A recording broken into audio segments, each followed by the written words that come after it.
kati ndi mu busibe nti sisobola kuvaayo nenzira mu opposition sisobola kwogera byenjagala kwogera ndiko emisango gye ntya nti bajja kujinzigulako abantu bagamba nti ni abantu abo bate bakwagala lwaki ate obakolera kati nkole ki gwe sibakolera okole ki nkole ki nagamba nakola endagaano ne Mwai Museveni nti ngenda kukolera nzijako emisango kati abantu mbawa bwino yennyini gwe sogera nko walala namugamba ngenda kukolera ne Mwai Museveni agamba nti nange ngenda kuddizaawo bino ebintu bye baatwala ne wabaawo abaawakanya ne bagamba ono musajja muyekera yennyini ffe bulijjo tulinda order from you tumukwate musajja mukyamu naga nti mumuwe ebintu bye bw'anaaddamu Katonda ali mulaba kakati nze ne sikyuka ate bo ne batatuukiriza basajja muvule alajjana mbwa ali mu busibe era ali mu buwambe esawa ya kakati mbu talina ng'ejja solo kubanga yetegula ekiwambulira ate akomewo oba adde mu opposition ne fact atuse n'okugamba nti singa waliwo engeri ne bamufunira engeri n'abanga oba afuluma eggwanga mbu n'agenda nga mu America kijja kubanga kimuyambako okutuwa bwino kubanga agambye mbu alina bingi era agambye mbu yakwatibwa n'atwalibwa mu safe house gye yava okugenda okusisinkana President Yoweri Kaguta Museveni si kufuna ssente naye mbu baali bamubuuza akana n'akataano lwaki akuma omuliro mu Baganda bakyawa Abanyankole nze naawe bulijjo babagamba nti ye mubakolere naye temuli babbo bawaani naye ate bo tebajja kukola ki balina abaabwe be bamanyi nti ssaawa yonna abo bakwekyusiza awo wetuli ate munnange nga tuvuddeko eyo Honorable Betty Nambooze naye bamuyisiza amaakanaana bamugambye gendeeza speed nti speed gy'oliko yayiriiri bibe wabula Madam Betty Nambooze njala kuterezaamu era Madam Betty Nambooze njala kusaba bwe kuba kwe kusaba kw'abangi oyinza okuba otandise okusimatuka ebigambo bwe mbanga serabidde podcast ezimu zive kuba ziyinza okukuleetera otandika okwera ebigo by'ensimatu otandika okwokya nze mbadde looyawo ku internet wano nga nkuprotectinga wabula oba otandise okusala omugambo n'okwerabisa nyinza okuteera embwa Madam Betty Nambooze podcast ezimu ziveeko oyinza okutandika okwokya lwaki ogenda kwokya bwe twabadde mu ssaga ya parliament ompulya bulungi nnyo bwe twabadde mu ssaga ya parliament navuddewo nenkola statement zenakoze ng'abavubuka batamiddewo nalebojjobole nimbagamba please kakkana mukakkane ebintu si bati babikola mukakkane nembabuulira nti neyadde agenda okusoma minority report yabadde honorable yabadde mpuuga maana yabadde agenda okusoma minority report gwe nova inogamba mbwa si mpuuga yabadde agenda ogisoma nenkugamba nti before nga sinnajja ku live CBS Manduso omukutu gw'amayiga nga gwe guwaana mpuuga n'abeeri bwanika n'ekisinde kyabwe ekya Dealers Association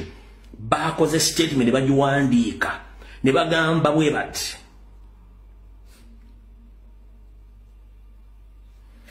omubaka wa Nnyendo Mukungu ow'ekitiibwa Mathias Mpuuga Nsamba agambye nti bamaliriza okuteekateeka alipoota yaabwe ey'abatono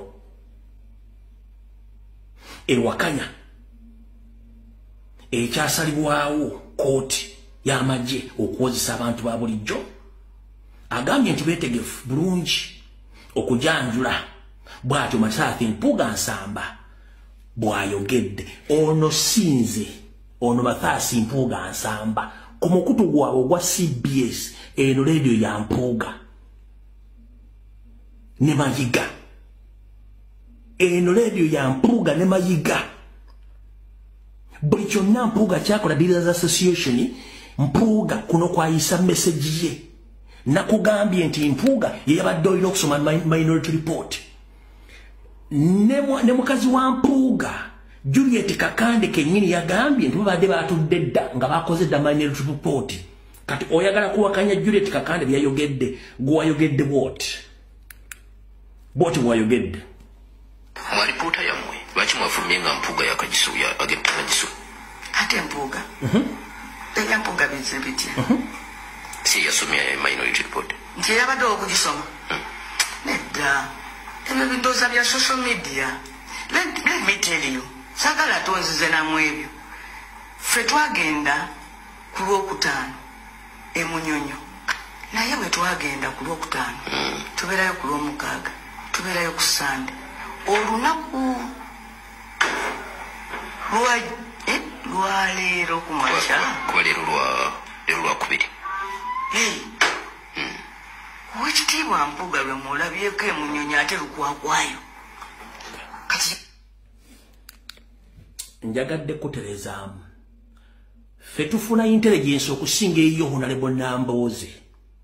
Bw'obanga wava mu DP block n'oyigira national platform toddamu okwolereza muntu n'abaakoze ensobi ekibi kiba kibi. Mpuuga ne banne baanyamba toyina oyo dasite kuwolereza Mpuuga kumudifendinga ku intelligence twafunye ku byadde agenda okukola.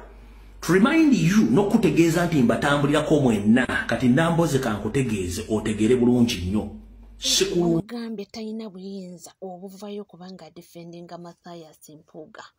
Amugambye genda mpola ebirala bikuli naye ebikwata kwa Bed Bwanika ebikwata ku Mathias Mpuuga abo nti abo ebyabwe byaggwa n'ekibiina kya NUP. Nga tweyongerayo tulaba nti olunaku lw'eggulo twafunye aba MPs abavudde mu bibiina ebirala okujoyininga kibiina kya NUP. Era mwe muli n'omukulu Honorable Rutamaguzi Ssemakula. Naye President yabagambye nti bannange eno birala muko, eno gye muzze birala muko, bino bya ddala muzze nga mulina okuba nga muli ready n'ekyo mugenda okuba nga mwenganga. Ffe tetuli opposition ya bulijjo era mbabuliramu abatwegasseko temwegasse ku opposition political party endala eno mulinye y'amagye. Tetuli babanda. Ffe mission yaffe si yakubeera mbu usual political party kakati tugende twogere oluzungu tukole ffe twajja kujjako nakyemalira. Nze nganze emission yange ne benkulembera bonna. Gwe mission yo bwe banga si yakujjako Museveni na kusanyawo kigavumenti kye na kukyerabirira ddala kisula mu kasasiro gwe sinze kulembera. Mwe abatiitiza abali wano abatya kubanga no waliwo abasirikale mwe basirikale mwe nze ndi muyeekera njeekera Museveni.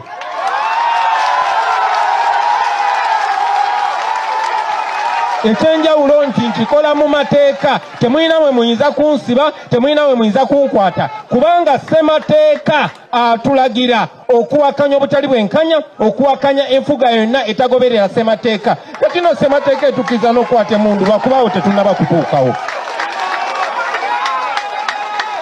Tetukozesa morality kubanga tumanyi kye tukola kikkirizibwa mu nsi yonna. Ne bwonkwata osobola kunkuba migo, osobola kuntulugunya, osobola kunkubisa amasannyalaze, ku waterboarding oba kunzita tolina kyamaanyi kyosobola kunkola. N'okufa tetukyakutya kuba tewali nze tewali agenda kufa mu kyange. Nze ngendo byefiira. So tebalowooza nti basobola otutiisatiisa. Mission gye tuliko tekyukanga tukyali ku mission yemu ya kutaasa ggwanga lyaffe. Tulitaasa lutya nga tulijjeeko ababbi abakulemberwa Ssaababbi gwe bayita Museveni. That is our mission. Kati buli atwegasseeko welcome to war. We are not freedom negotiators. We are freedom fighters.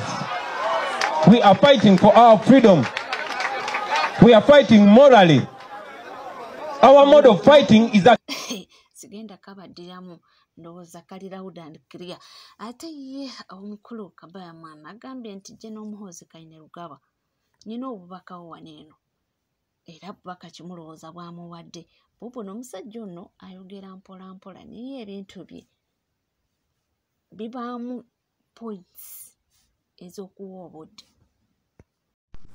Jano Muhoozi kankunyumiza akabozi kano kagenda kunyumira bulungi nnyo nenga sinna kutwalayo kansoke nkujjukize Kerode wamuulirako Kerode yali musajja w'amaanyi ne Kerode bamugamba waliwo omwana yazaalibwa omwaka 2026 omwana oyo ajja kukola ebyamagero 2026 ng'atenga muto omanyi Kerode kyeyakola yagamba abo bonna battibwa abalenzi abaazaalibwa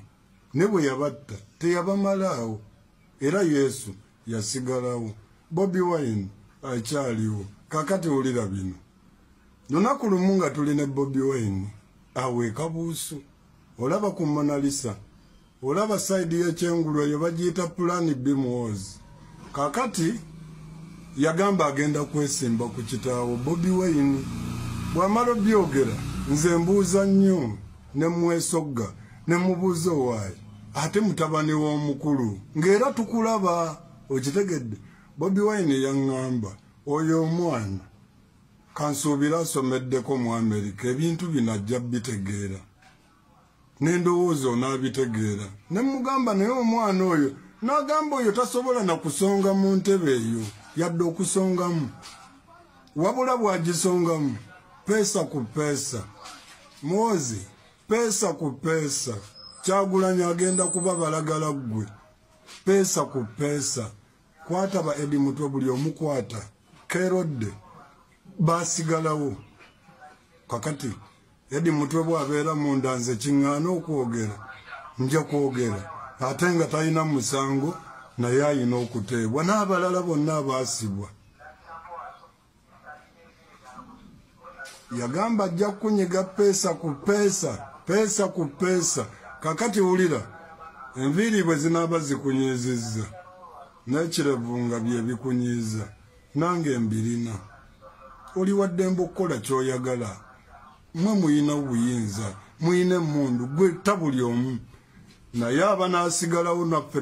tuli mu kuzaala abaana nga tubakuza nga tubalaga obubi bwammwe ne be balizaala nabo babagamba obubi bwammwe okitegedde kitambule na paka obuwanguzi bulijja bakulu okitegedde kati ojja kwagala ebyama ebirala ndowooza seebake leero ngenda kwebaka tebakulimba ngenda kwebaka omwana mulenzi avuddeyo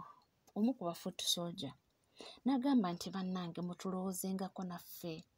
tukola omulimu gw'amaanyi naye tetugukolera mu bugubyo bw'ekitalo nti ffe mwolaba wano ffe tuboolwa teri muntu akuwa omulimu lwakuba atya nti ayinza okuba omulimu gwe oba oluusi ne bamunona oba ne bakunona oba ne babanona mwenna amuwadde omulimu n'oyo nannyini kintu nti munnange ffe boolabaawo n'ababooda batyo tutwala ayina ensonga ye ate nga mutuufu byo si byangu bw'oba ng'oli mukulembeze wa Nuupu na buli omu gwe kikwatako tubasaba mu bulungi si mu bubi mukoleyo enteekateeka eyamba ku baana abakola kontenti w'ebyobufuzi ku social media wallahi Mungu abaana bayita mu mbeera embi wallahi tuyita mu mbeera embi ne weekanga nti ffe abakola kontenti w'ebyobufuzi teri asobola kukuwanangira emmotoka teri asobola kukuwa kalango konna tosasaba mulimu gwonna buli muntu akutya n'otuuka ku level nga tosobola kulya kikomando wali otya obutwa tosobola kulinnya booda oli mu bulamu bwakwekweka toyina kiddako data wuwo essimu yiyo n'obeera mu bulamu nga oli awo mu katubu oti toyina kiddako kati nga nze okugeza ngwalidde emyezi egi nga ndi ku kitanda emmengo naye nga tewali omusobola kumanya nti comrade ali mu mbeera esembayo nga temusobola kumanya mukoleyo enteekateeka nentuuka n'okutunda ka TV n'essimu kwe nandikwatidde content kati postingira ku ya kyali wange naye teri amanyi mbeera comrade mwayita naye nga abaana abakola content w'ebyobufuzi nga naddala abali mu Uganda n'otuuka n'okuyaayana nfuna asayira mu ŋŋenda abasajja bakuli bubi sajja batuuka ku level ekutiisa n'okunoonya ewaka naye nga teri akuyamba n'asayira mu teri ajja gikuwa mukoleyo enteekateeka otherwise tugenda kufa ffe nga tewali ayambye mulinda tusabira buyambi nga tuli makomera nti firi gundi mukoleyo enteekateeka nammwe omwana mulenzi Mugenzi kyayogeddeko bafoot soldiers bayita mu bintu bingi okusoomozebwa kungi ekisooka era nga wayogedde ku bintu by'emirimu abantu abamu batya agamba nedda nja kuwa omulimu ate abasirikale bajja wano bonoona ebintu byange so bintu bingi nnyo challenges ziba nyingi nnyo nnyini ddala era nga bwagambye ke kaseera ba MPs batunule mu nsonga eyo oba oliawo n'abakulembeze ab'enjawulo ba foot soldiers babengako n'engeri oba oliawo gye basapootingibwamu si bigambo byange naye nga tuvuddeko eyo omwami avuddeyo n'atangaza oba n'abanga appraisinga Honorable Joel Ssenyonyi ono nga ya leader of opposition mu parliament agambye nti omulimu gwe yakoze olunaku olw'eggulo gwabadde musuufu nnyo abalala mwavaayo ne muvuma nti naye temwategeera ki kye yali abala ebintu bye yabikaliculatinga era definitely kyatuukiridde nga we yali akibaze n'abo ba MPs abamukkirizaamu. Joel musajja mugezi bwe ababagamba mu tetugendayo n'ababadde bakukutana NRM badde bajagamba tetwagenze kuba musajja yatuganye. Joel yeetageddwa Ssenyonyi bannaddiini bonna beetaga okusabira oyo omwana olw'obugezi bw'alina. Nze kankubuulire nze ekika kyonna okubeeramu abantu 100 mbeera ne bajjowero 3. Lwaki? Yes. Because simanyi ani omwana ono bamugezi agajjawa because abakugamba tusazeewo tetugenda genda singa kadugo balipogo bavuma ate abamuvumye na wali ng'agambye fenna tugende. Abamuvumye be babadde basaana omuvuma kati Juliet kakanda akyalina kyavuma Jowero kiki kyatamuvumangako ne bafuutu soja bamuyisizaamu eggaali erisajja eriwe muzi ku kyalo buli gye neriwe muli akulumbe nga mugamba nti leero liwe mudde nnyo lwokuba teriwe mulidde ku mbaga kakati awali omulema tofunyirawo olugalo seeka ono kiyakoze era alina be yaleseeyo era yo omulaba bwe yagambye omutugende n'akulembera obwedda atunula emabega kamanda oyo bw'alina okukola alabe mbuzi kyesigala ng'ewalira era twagenza okulaba embuzi gye bayita wange eri bweti naye kaakati eyongedde kweteba kati 5-0 ab'enjeru singa lwanga tebakyamukiriza yadde okuziika emmese yes because ekitundu ekyo bamusindika mu parliament kuteesa ekitundu ekyo sikufulumayo ako kabadde kabonero kamu ku bubonero obuteesa ennyo yes omwe mulina ekizibu mumanyi nti omuntu akuba ennyendere yateesa Joel Ssenyonyi yatugambye tebagenda kufuluma balina okubeerawo balemese tugenda naye tetugenda kufuluma kubalekera mwaganya kukola bye baagala ate nga tebanaba nakuleeta tteeka n'agamba ffe okusinziira ku kino na kino bye mwayiseemu tetukkaanya nabyo tugenze kaakati singa teyagenze timufuula mugezi ekyo singa teyagenze rules ne procedures ebyakoleddwa ku gundi ku order paper yabadde anabitegeera atya kakati gwe tokimanyi bwe yatuuse bw'ati ku mmeeza yasanze order paper bagikoze eki bagitaddeko n'agiyisaamu amaaso n'agamba nebiri wano si bye tukkaanyizaako bane mujja tugende kaba kugenda order paper tebagikusanza wuwo kategedde ge magezi gali gogeddeko kitulekawa omwami oyo avuddeyo n'asiima Honorable Joel Ssenyonyi naye mujjukire be bamu ku abo abantu abavuddeyo musabula nga tebanaba kyekyo pulezidenti kyayogeddeko njogera ku His Excellency Robert Kyagulanyi Ssentamu n'agamba nti mukwatenga ebintu n'obugendereza abamu musabuka nnyo ne muvuma kwegamba ne musuuka mwe mwandikomye naye nga abaana bayogera ebigambo nalabyeko abalala abaami nga bagamba ate tujja kwetonda tetujja kukola ki naye ebigambo byabadde bibi bye baavumye kwegamba ekinsanyusiza omu ku abo avuddeyo n'agamba nti nze pulezidenti oyogedde era nze omu ku abo nayogedde ebigambo ebitakwatagana nakkiriza ensobi ye. Omukulembeze waffe Komanda 001 avuddeyo n'alungamya ku nsonga gye nayogeddeko n'enkwata gye nagikuttemu ey'abaka ba paalamenti okumanya ng'ebadde enkulu ajogedde mu Luzungu ne mu Luganda ku kusimba manyo batayo emphasis ku nsonga eyo mumpulirize nze nga tali wano kola damage eri cause yetuliko era mpulidde era ndi wakutereza na wenna mwebagamba babuliro wabo bwe nga nawo omukoto amatokola ki ntegerekese kambajukize yefe bajasa bayigidde mu lutalo okulwana olutalo luneeno amakulu agenda bba w'ensobi yenna kolese namugamba nti ensobi n'agitereza ngumala kugenda mu maaso yenna lemera ku nsobi aba kuba cause ntegerekese bulungi yefe abava mu tulo okuba omuntu agakwata mundu kwa bukubi n'okwa bukubi nga tomanya joga tuyigidde botyo mpola mpola mu nkyamu ne muvaamu engolokofu mu nsobi mwe tuyigira kati sogenda bba w'ensobi ezikolebwa however much wolebe tukola after frustration kati yenna ntegeera nti babadde bulumi si bukyayi yeho naye bakitegeera yabanji bakoseddwa nange mu butuufu nange nakoseddwamu era nnumwa mu buli kimu kiyinza okukola nga kiyinza okukosa ekibiina mba nnumwa kubanga si ye ggolo yange ngonaffe tunaba okunafuya tegeeka bulungi kati gwe yigira ku Sadamani Makebe tabagenda kugamba gwe yigira kunze babulire oli owulire gwe akoze enkyamu atereeze alemeza mu nsobi aba kuba mulamu enkaddemu bakategerekese ekyo kyekimufuula omukulembeze ali charismatic twafuna omuntu amala abeerawo n'aluŋŋamya wekyetaagisiriza ate ffe tuli baluganda bita unless nga waliwo omupozi ayagali yasubifuula personal yazogamba era Sadamani nakafuula kalube kategedde naye nga nabadde frustrated deliverance yakyuseemu kati okutereeza tutegeddewo andabirako andabireko ze ntegeddewo naye nga tuli ku NCK TV teweerabira kubanga osubscribing oba ng'obadde tonaba ringing that notification bell sharing liking ebisigadde nkomawo nabyo tovaawo